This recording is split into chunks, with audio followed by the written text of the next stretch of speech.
Hey guys, Thogden here, welcome back to new video. Now today, we're going to be talking about that Joe Gomez, Raheem Sterling situation that took place on the England training ground. Everyone's been asking us to comment on this, but I want to say first of all, this should have never gone public. This is something that should have been left in the England training ground. And I agree 100% with Theo on this. Well, that's something we're going to agree on this video. Yeah, because what goes on tour stays on tour, right? This was a 5-second kerfuffle in a canteen. Drop a like. What's the like target today? The like target today is 5,000. Now, me and Thogdad were discussing before this video, and we were basically arguing. I agree with what Southgate did, and Thogdad disagrees with Southgate's actions to the situation. So I thought, why not we just do this on camera? Obviously, I want to hear what you guys think in the comments. Get involved. So we're going to have a little argument, a less edited type video. You guys can have a brew, play some FIFA, and listen into our arguments. Liverpool beat Man City 3-1. Liverpool dominated at Anfield. They always win at Anfield. I don't know why we predicted City to win. I'll put my hands up and say we messed up there. Anyway, Sterling was getting booed a lot the game because he used to play for Liverpool and he left them, some say for money. Joe Gomez and Raheem Sterling had a few kerfuffles on the pitch, a few arguments, nothing big. But then little handbags. And then they met in the training ground the next day and they basically had a little scrap. Raheem Sterling clawed Joe Gomez and he's got like a scratch down the side of his face. Possibly the scratch happened when others intervened. We're not sure. Well, I think it was Sterling. And obviously Southgate, he doesn't want him in the squad. He's not going to be performing against Montenegro. So have your say on whether you think that's right or not, but we're going to be discussing it today. Yes, Raheem Sterling should be playing against Montenegro tomorrow. Southgate messed up the way he handled this, yeah? I disagree. Now, and I'll tell you, my first point here is this.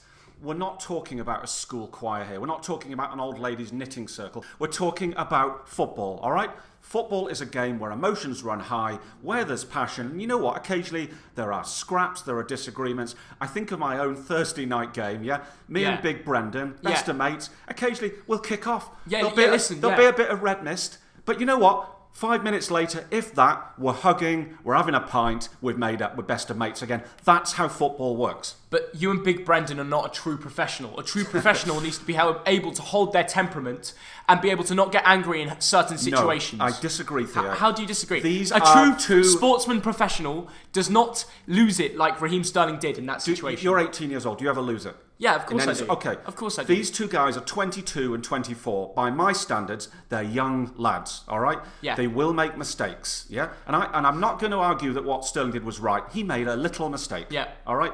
I agree with that. But these are young guys with tempers, with passion. Raheem Sterling's not young anymore. He's 24 years old. By my standards, 24 that's a young man. If he's 18 and he's doing that, then I'd be like, okay, this guy needs some training. He's 24. He's got millions of followers on social media. He's idolized by so many people. And what he did was shocking. Imagine all the young people that follow him and would love to be in a situation and he goes out and does that. Do you think that's a good example? Do you think he is setting a good example to the youth around England who want to follow in his steps? He made it from the streets to, around Wembley and now he's playing at Wembley. Fair enough to him.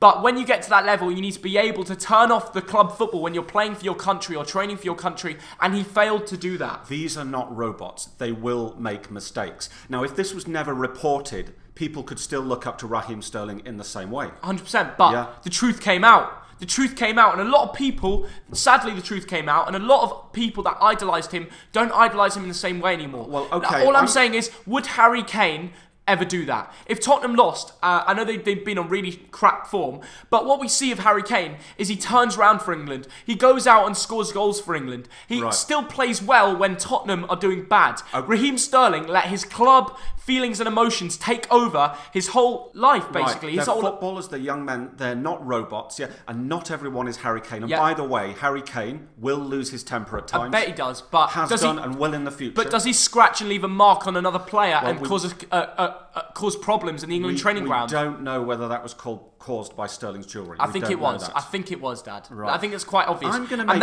what I think is an important point here, because you said you referred to the game at Anfield, right? I did. And I'm going to argue here that in two ways, Raheem Sterling was provoked, all right? He was provoked by tens of thousands of Liverpool fans who used to idolise him, but for 90 minutes at the weekend booed him and jeered him, right? Dad, it's football. No. You made the point, it's football. Agreed.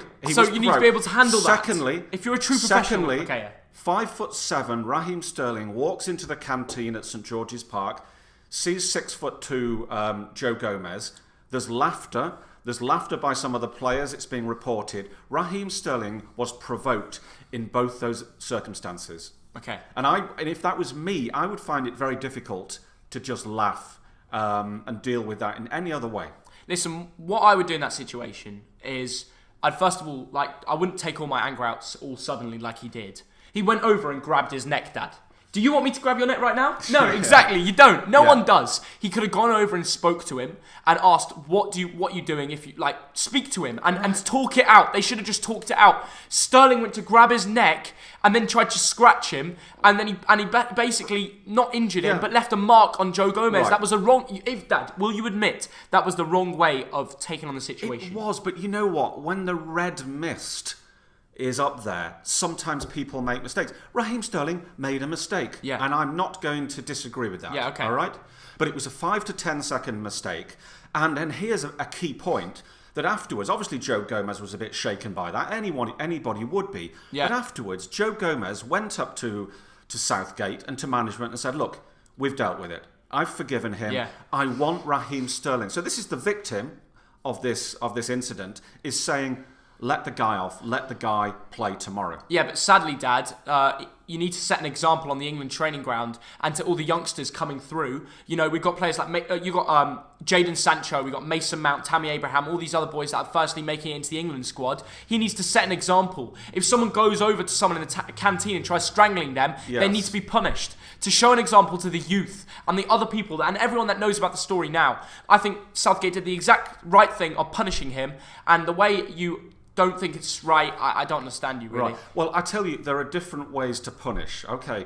And I would like to see how a Sir Alex or a Big Sam or a Neil Warnock or a Roy Hodgson, one of the more senior old-style managers, would have dealt with this. Now, I think they would have dragged the two players out of that situation, given Raheem Sterling a bollocking, got the team together and said, "Raheem wants to say something to you in the dressing room, yes? Yeah. No cameras, no reporting, mobile phones off, lads. That's what should have happened, yeah?" And quite honestly, I would want Raheem Sterling to be punished in a different way. So how about a fine, $1,000, $5,000, payable to a charity? That's how you deal with it. Yeah, I agree. That's how you deal with it.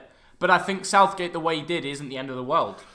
He did. Look, he sent him home for something that he shouldn't have done. Set an example to the youth. And that's why you can't argue with what he did. No, I can, because I think to some extent Southgate, now this is an important point, right, was grandstanding, all right?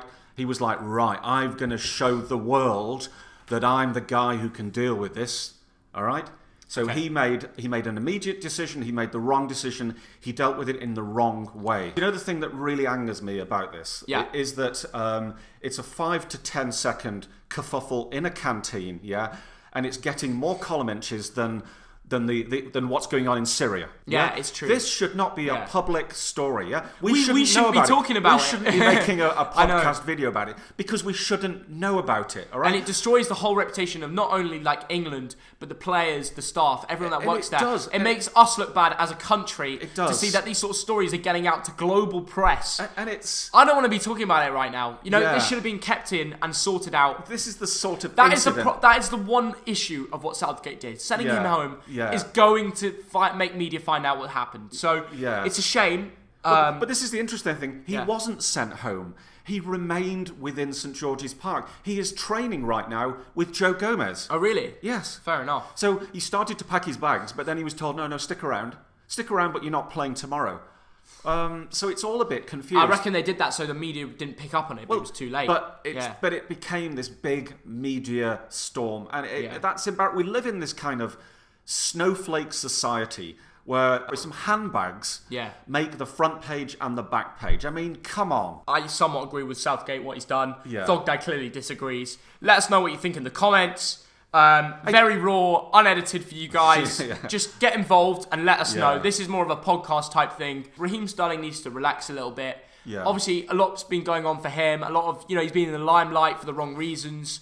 And you know what? I can understand. Everything adds up. He takes his anger out on Joe Gomez. Let's try and sort out a poll. I think I'll stick it up here. Do you agree with Thogden or Thogdad? Drop a like. What's the like target today? The like target today is 5,000. And I tell you what, if anyone Kosovan is watching, respect for the banners and the posters that are going up in Kosovo. Amazing. Welcome, brothers. Welcome, RAHEEM STERLING. Big up to Kosovo. Have a great evening. And see you all later. Bye.